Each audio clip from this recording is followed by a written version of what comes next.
Hi, Roz. Hello. We're car shopping. No, Lindsay's not getting a Mercedes or a BMW, but those are the things that we found over here in Streetsboro, Ohio at Great Lakes Hyundai. We've been over at the Volkswagen dealer looking at some Jettas, and now she's getting some numbers on the Sonata for comparison's sake.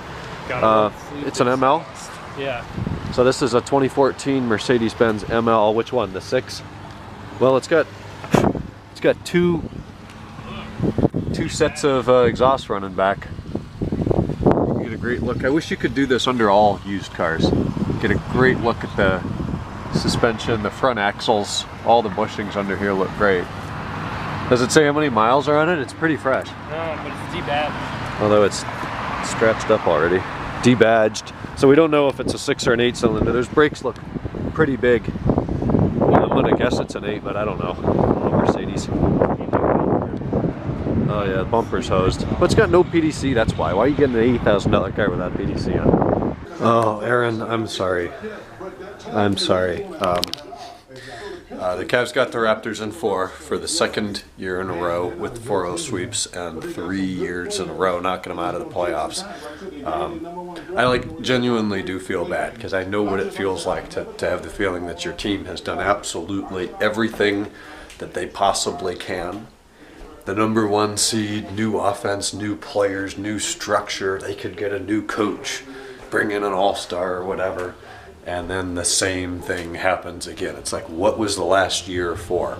They had 59 wins, a #1 seed. Kind of everything went wrong for Cleveland in the during the regular season, and it still ends that way. So, I don't know. It's good to be a Clevelander, and you know, that doesn't happen very often. Cavs couldn't get past the Bulls in the 90s. They had a good team with Larry Nance and Brad Daugherty and Mark Price.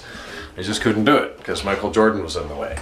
And I think it's kind of our turn now, and I know everybody hates LeBron because everybody loses to LeBron. Not everybody, but everybody in the East seems to at the end of the day. So, whatever.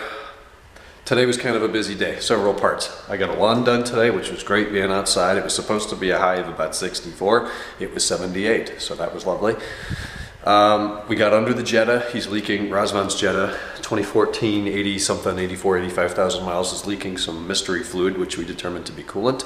Couldn't see anything under the hood.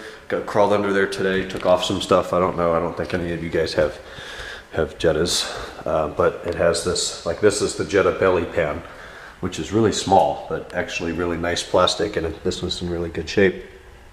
And it's all dirty with coolant, but we took it off. I'm gonna clean that up now.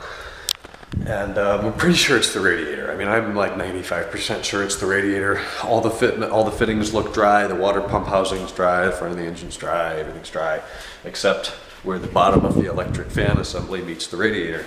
So I'm thinking there's just a leak on the side that's dripping to there, or in the middle, which would be rare. He said he hadn't hit anything or anything, but we're gonna have to order a radiator for that. We went car shopping today for my sister. We were at a Hyundai dealer. They had looked at Honda before, and then they went to the Volkswagen dealer. And it was 3 totally different experiences, as they said.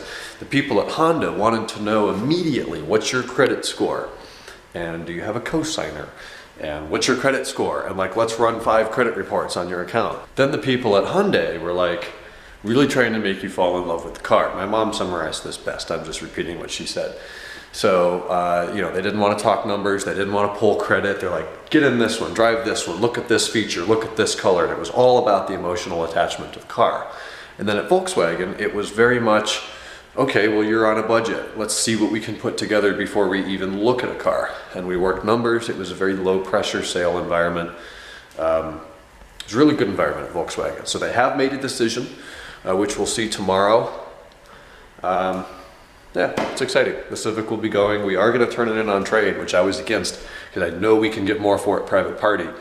But that's a lot of work and legwork and time and stuff on our part, and the offer wasn't terrible, so we're just going to go with it to get it gone, and they'll include it in the down payment. She is going with a lease with intent to buy out at the end of the term, because that was cheaper than financing and obviously cheaper than buying outright.